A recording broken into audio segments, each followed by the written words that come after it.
Okay, I got a ring light. What do we think? I'm trying to up my game a little bit. I don't know, like I look back on like every video I make and I'm like, it looks bad, it looks bad. So I want to get better. Anyway, it's time again for what I watched this past month.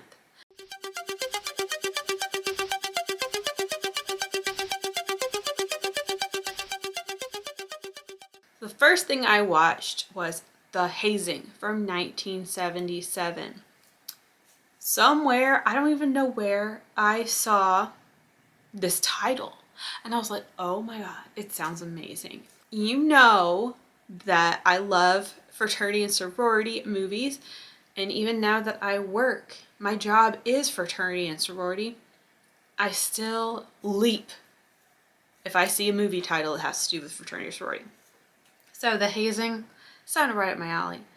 I scrambled to find it. I found it on YouTube under its alternate title, The Curious Case of the Campus Corpse. And I hated that title. I hate it. It's so weird.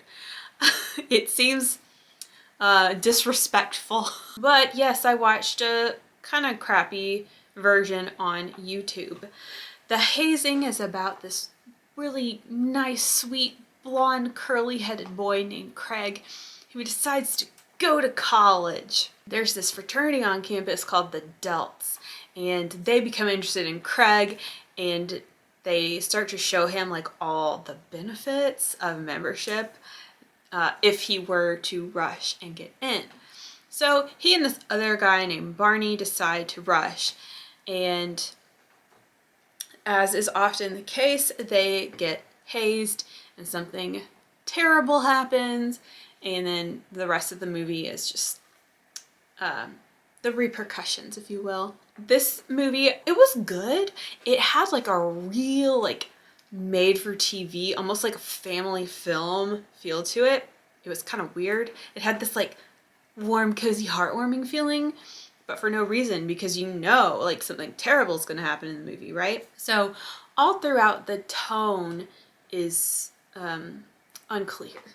What exactly are we watching here? Is this like a horror movie? Is this a drama? Is this gonna be a comedy a la The Curious Case of the Campus Corpse? It was not clear.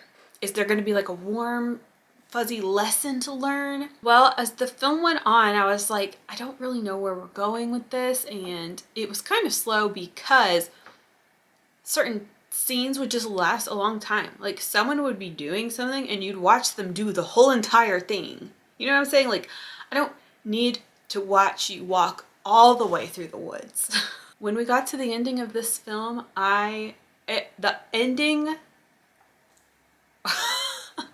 I did not see coming. This was a twist ending like no other. Afterwards, I was like, oh, okay, I guess that was a good movie. I guess that was good. The ending made it worth it. Next, I watched 2023 movie, When Evil Lurks. I think it's Argentinian. Let me fact check. It is a co-production of Argentina and the United States. This is, I guess, set in Argentina. It's got a very rural setting, and it is like a possession movie. I really don't want to give anything away for those of you who haven't seen it. It's awesome. It was awesome. I think it was just really, really well made and fresh and unique. There's a lot of lore in this movie, certain sets of rules that one must follow, and the whole possession thing and the way it's presented here is just really exciting and sickening and scary. It was an awesome movie. It was kind of weird, you know, like it got kind of weird, but I had a great time with it. It was very stressful. I was stressed out the whole time I was watching it. The acting was so good. These people, like, I had to look them up to see if they're really actors, because it's just like, okay, feel like I haven't talked about this in a while, but there are some actors that don't seem like they don't seem like they would be actors. They don't seem like those kind of people.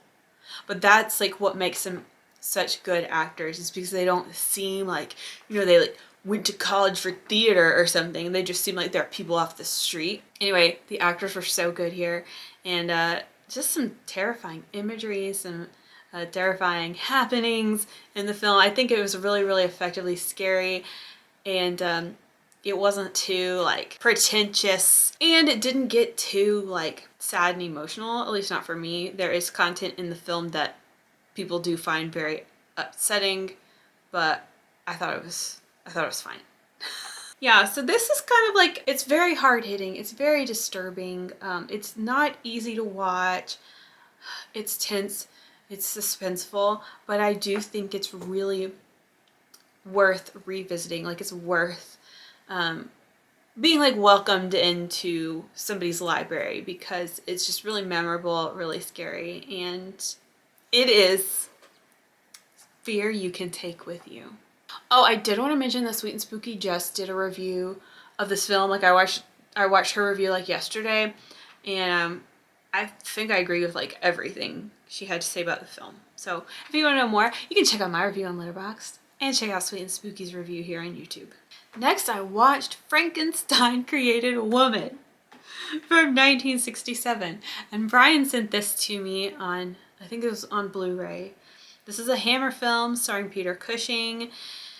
And the title's weird, is it not? Frankenstein Created Woman. I don't know. It's like, is this about a Frankenstein created woman, or is this about Frankenstein creating a woman? You know? Anyway, Peter Cushing is starring as Victor Frankenstein. He is the local academic, but also seen as a weirdo because of his interest in the occult. He's experimenting with surviving death. So there are two elements, a soul and a body. And when he finds this opportunity where he has a soul and a body available, he does an experiment, of course, involving a woman. After that, things ensue. But this film I didn't really like. I think it lacked, it had like a little bit of atmosphere, like it had some Hammer charm, but I just did not, it wasn't very gothic, and there was like no horror. There's no horror elements here for me, like a stitched together corpse lumbering about, or angry mobs, or like thunderstorms, or bolts of electricity, or evil laughter. Like, I guess those are some like Frankenstein cliches, but it's really what I was hoping for.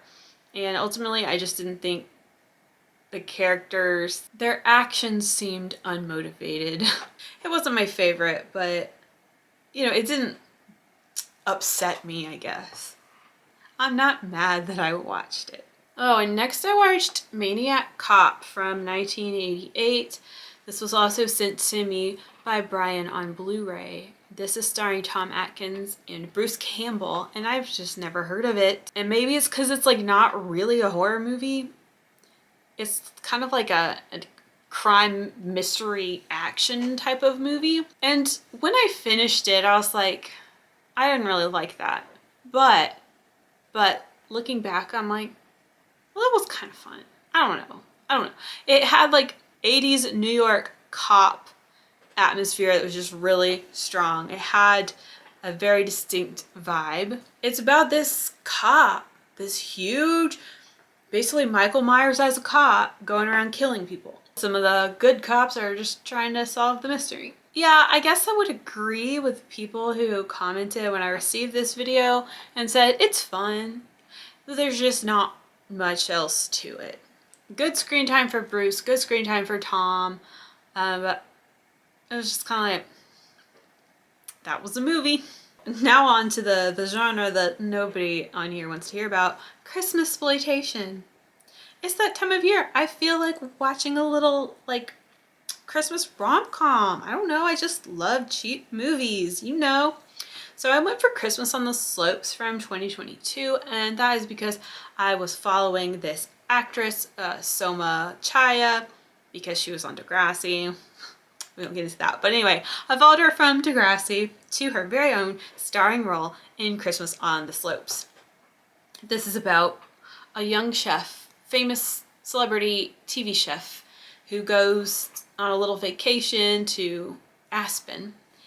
and walks into the kitchen there in the resort and accidentally joins the staff, and then may or may not fall in love with the head chef there. This film has a lot of problems.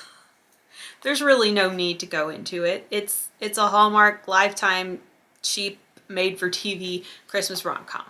Y'all know the drill. Next, I watched Mutant Hunt again, but that's because I got it on Blu-ray and I just really wanted to see how it looks. As I think it was my last video where I showed that I bought it on Blu-ray, and it just looks really, really good. This is how it should be seen. It was unreal. It was like I didn't know I'd ever be able to see it in that way. It's the way I always dreamed. So that was a wonderful watch. It looks incredible. Next is my Christmas tradition. Every December I watch Five Girls from 2006. Not that it has anything to do with Christmas, but I just got in like one year I put it on while I was making Christmas cookies. And that was just like sweet memories with myself. So then every year following, I have been watching Five Girls while I make cookies. So I was making cookies for Thanksgiving and watched Five Girls. This is a Canadian 2000s horror movie, supernatural horror movie. I love it, okay? Most people don't. I do need to give it a dedicated review. I probably said this a year ago in my What I Watched, but I don't know. Like, I feel like I've seen it so many times that I can't review it objectively. I just love it. And so many, like, I was watching it and I was like, oh, this acting is so good. Like, everything is so, the story is so good.